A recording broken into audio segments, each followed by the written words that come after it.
Hello and welcome to Pro Trader Strategies Market Commentary for Monday, April the 22nd. My name's Eric Wilkinson. Hope everybody had a great Easter weekend, and some of you that were celebrating 420 had a great 420 weekend.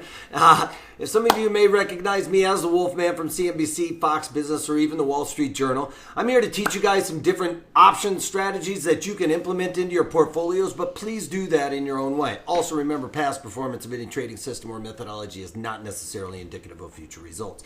All right, having that out of the way, let's get it on with the economic data here in the United States. Only thing we got was the existing home sales coming in line, or slightly lower than expectations actually, at 5.21 million units, expected to be 5.31 million units, so a miss by 100,000 units there. And they revised last month's number down from 5.5 to 5.48. So just a slight revision there. Headline number still not that great, with the overall economy picture, or with the picture of the overall economy. That does not make it look any better. Anyway, we've got crude oil cruising higher here today on a spike. Oh, one thing to mention, we got lack of volume here today. So part of this catalyst, the crude oil, some of these other markets, they could be, because they're thin, a little bit choppy and do things we aren't necessarily expecting, like existing home sales not coming in line with expectations and having a massive spike in gold and or crude oil for that matter. But one thing to note, there is a global holiday, except for here in the United States, bank holiday in France, Germany, Italy, just about everywhere in Europe, Great Britain. One thing about the United States is we can't have the exchanges closed for 4 days consecutive in a row. So we took off Friday and have today to work because that would have made 4 days closed. It'd be nice though.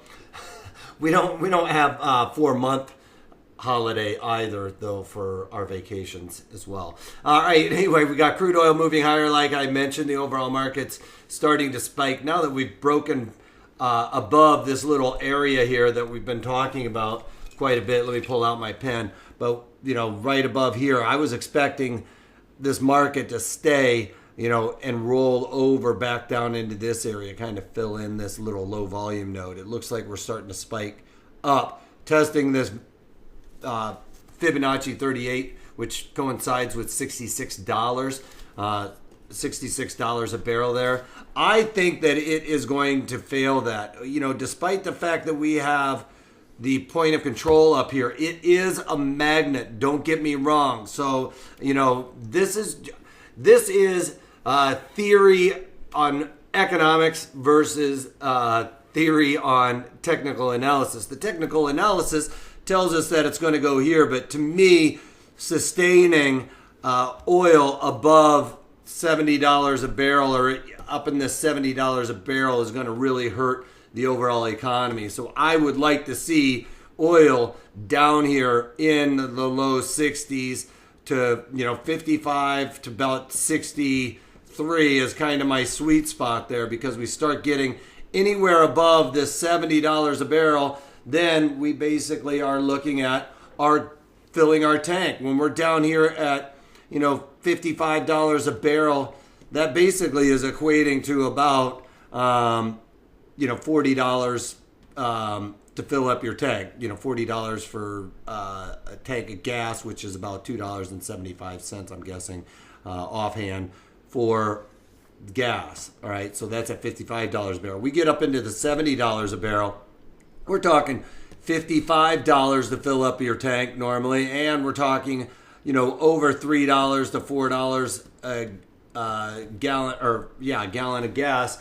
That massive $1.25 difference going up there, think about that. We're talking $15 every week that you could be spending somewhere else. That creates the velocity of money. That's why I want to stay away from those high inflated oil prices. Yes, it can help out the oil companies and all that, but we would rather see velocity of money at this point rather than the oil companies doing really well. All right, so we've got gold. Now that we've lost those 1300s, we talked about the point of control being right here at the 1300. Sorry, every once in a while I forget about my marker not being set up appropriately.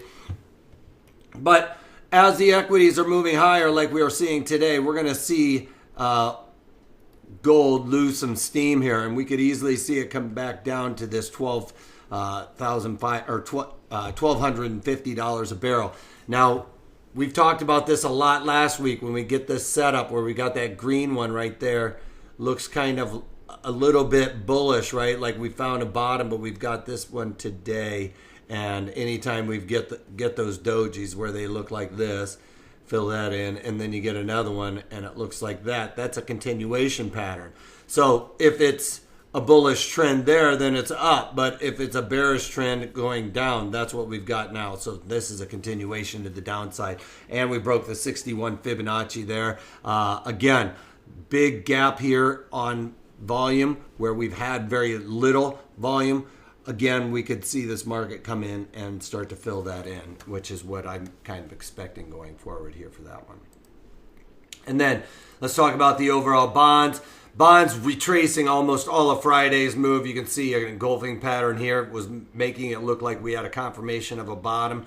Just a lot of weakness today. Market starting to cruise to the downside. VIX moving higher because we're getting a little bit of volatility going on. We'll see that show up in the E-mini S&Ps, but the Dow Jones Industrial Average is negative on the day by about 20 points right now, although that is at the highs of the day. So the market opened up this morning and trying to decide what direction, lack of volume spiked down and rebounded. So we're starting to see a little bit of that volatility that I was kind of talking about on the lack of volume. It's just really the market can run in either direction when there's not a whole lot of participation going on.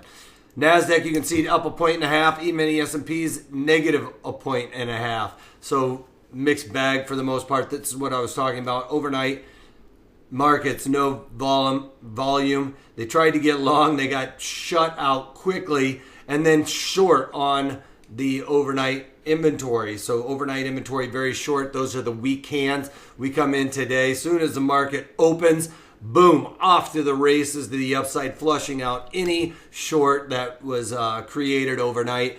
Now that we've done that and back to unchanged, flushed out all the weak hands, it's going to be a coin toss as far as I can see on directional moves for the rest of the day, just on that the fact that we don't have a whole lot of volume going on. So with that being said, inside day, one thing we talk about with inside days here is you can see that today's value area high, value area low is inside of yesterday's, which was inside Fridays, and Fridays was inside of Thursdays. So very tight ranges here with value areas narrowing, which is kind of that idea of what I've talked about, where you get the rubber band, you start winding up a rubber band on a paper or on an airplane where you got the propeller, you wind that thing up a lot. The more you wind that up, the more it wants to unload faster, right? This is a situation where we're getting that rubber band tightening up and it's getting ready to snap. What direction are we going to go in? That is a pick 'em. It's hard to say, but like I've said, I've tried to pick this top and buying some puts and stuff like that with E-mini S&Ps. I believe this move is going to be to the downside, but I'm going to wait for confirmation. And you can see here with this is kind of following in line with that rubber band twisting up and getting ready for a move. We don't know what direction, though, at this point. So we're waiting for a confirmation. All right, IBM. You guys know I was talking about this trade. I'm still riding this one out. Trying to get a little bit more of a move higher here with the IBM just to try and save some face here. I'm long IBM a lot higher than where we are, the 145 call. So, you know, I need to have a massive move at least up to the 145 just to look to break even. So at the end of the day, these calls are only about 25 cents right now. So I'm going to just ride that one out. I'm going to let that be a max loss if we don't make that rebound. And then if you guys remember, the other earnings trade that I had was Honeywell. And in Honeywell, I was short some calls in there. I'm short the 167.5 calls I was. I've got assigned on those. So now I'm short Honeywell at 167.5. I added some puts to this. So I went out into the market and sold the May puts, which expire in 25 days, sold the 165 puts in there for $1, what was it, $1.83. So that's increased my break even on these short Honeywell. I'm short at 167.5, collect another $1.80 something for it. So now I'm short at about 169-ish. So that puts my break even in and around where we are right now. So even if Honeywell just kind of trends sideways or even comes down a little bit, that collection on these puts allows me to increase my break even on where I'm short Honeywell by about that $2. And if the market comes down and kisses my puts, then I'm happy about the short Honeywell, and I've locked in a spread. I'm short at 167, long at 165. I make the spread width on this transaction while increasing my break even at the same time. So I've increased my probabilities of success with this strategy by adding more strategies to this trade that I still believe is going to kind of roll over. So I'm going to continue to do that, stay mechanical with these trades in order to turn them into a profitable one. So stick with me, follow along at home as we battle through this Honeywell trade and try and get back to profitability. That's all I got for you guys. Check out Thursday's webinar. It's a really great one. When we come up with something like this where I have a market assumption and I believe Honeywell will come back down, well, I have a bearish assumption. What is the best strategy for my bearish assumption in Honeywell? Well, I'm going to go through those steps, figuring out how do we come to the strategy that will give us the best probabilities of success and increase our profitability. All right, so check that out at Pro Trader Strategies. That's all I got for you guys. Other than if you can't take that, take it easy.